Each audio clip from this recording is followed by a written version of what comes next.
Badan Pusat Statistik atau BPS melaporkan data jumlah penduduk miskin di Indonesia pada periode Maret 2024. Secara umum, jumlah penduduk miskin di tanah air sebesar 9,3% dari keseluruhan jumlah penduduk atau 25,22 juta orang. Dibandingkan periode Maret tahun lalu, jumlah tersebut terpantau menurun sebanyak 0,68 juta orang. Sementara itu, jika dibandingkan dengan periode September 2022, total orang miskin menurun sebanyak 1,14 juta penduduk.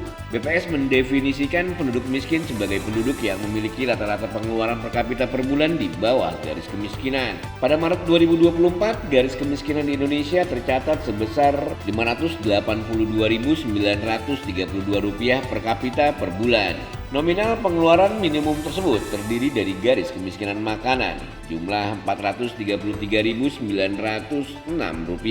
dan garis kemiskinan bukan makanan Rp149.026. Dilansir dari profil kemiskinan di Indonesia Maret 2024, berikut 10 provinsi paling miskin di Indonesia. Pertama adalah Papua Pegunungan dengan jumlah penduduk miskin 365.430 orang atau 32,97% dari jumlah penduduk. Papua Tengah dengan jumlah penduduk miskin sebanyak 308.480 orang atau 29,76% dari jumlah penduduk. Papua Barat dengan jumlah penduduk miskin sebanyak 1.127.570 orang atau 19,48% dari jumlah penduduk. Papua Barat Daya dengan jumlah penduduk miskin sebanyak 102.270 orang atau 18,13% dari jumlah penduduk.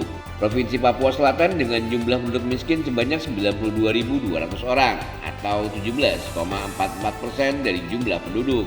Selanjutnya Provinsi Papua dengan jumlah penduduk miskin 152.910 orang atau 17,26% dari jumlah penduduk.